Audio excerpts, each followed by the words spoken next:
I'm Ernest Briggs. I'm a youth football coach with the Minnesota Vikings, and I'm also the assistant offensive line coach here at SMB Co-op.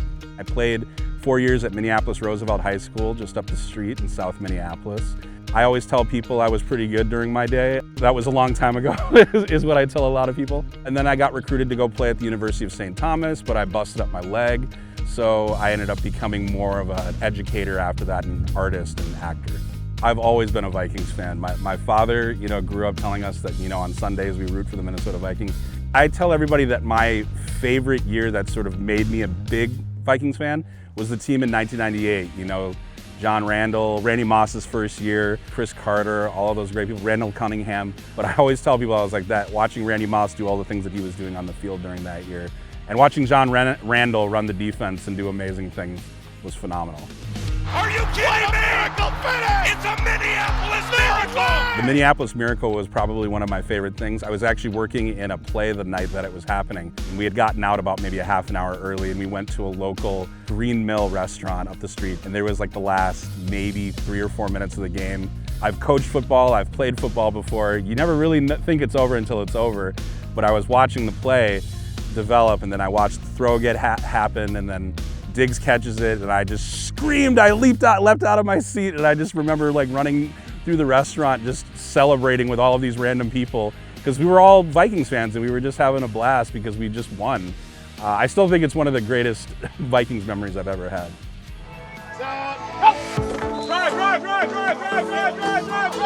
It's the greatest team sport. You need all 11 people on a team in football to be successful. You need all 11 people going with one idea, which is we're going to go down the field and we're going to score. So I'm going to secure this block. I'm going to make, I'm going to try and get downfield, and I'm going to try and make a block on a defensive back.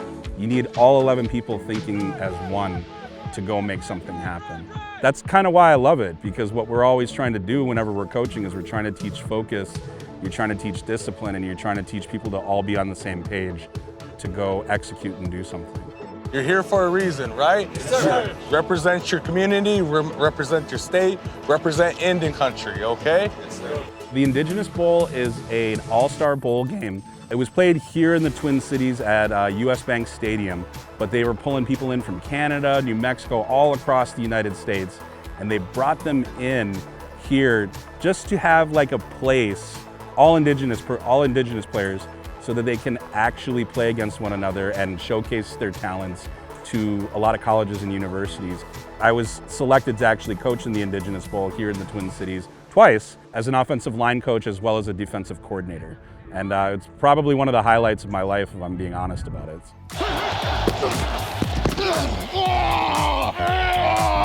Anytime I'm coaching defensive linemen, I was like, do you know who John Randle is? And most kids that I coach nowadays don't know who John Randle is. So I say, go Google the name John Randle on YouTube and just pull up 10 minutes. High motor, guy who was undersized, guy who outplayed all of his talents and abilities that people would give him. He was just giving you everything on every play, and I was like, those are the people that I want. He's also a guy who stressed technique. He was always working arm movements. He was always working leg movements. He was always trying to make himself better. John Randle, hands down, my favorite defensive lineman, and he's the person that I always tell defensive linemen when I coach, this is who you want to be like. Hey, Wolfpack, Wolfpack! Hey, how's everybody doing? How's everybody doing? Good. How's everybody doing? Good. Yeah! It's my pleasure on behalf of the Minnesota Vikings, Pro Football Hall of Fame, and the NFL to come out and tell you guys that we're rooting for you, that I want to give you a little support, give you a little confidence, but I think you already got that. I think you already know what to do. I've been in this position before, but I see you guys looking around, looking at your faces. I can see the energy, the power, and you're ready to go. Can we break it down on 3 for the Wolfpack? Can we do that? Can we do that? Yes, let's get up here, let's do it then. Let's break it down on 3. 1, 2, 3. Wolfpack! And this right here, this togetherness, man, you're gonna remember this for the rest of your life. This right here, your family for life. You're gonna be somewhere, you're gonna see them, always gonna come back. The good times, the bad times. But this right here, remember, this is special. Ernest, I got a little present for you. Oh, Lord. And we're going to sign it right here in front of you. Because we've been hearing some great things about you. You're talking about the D-line, and you know, I played the D-line, so I want to say, to me, you live and die with the D-line. We are the group that sets the tempo. No offense, we know offensive linemen. We're the guys, you know, the bread and butter. It's true. So, hey, I want to say thank you for carrying on this tradition, for keeping my name alive, because not many people still talk about old Johnny Randle, but you do. So, I appreciate it. hey, appreciate you. Appreciate you. Much respect. Yeah. I love you, and I mean it. I appreciate that, man. Much respect, man. Much respect to you too. Keep going. Always. Don't let nobody tell you you can't do what you're doing.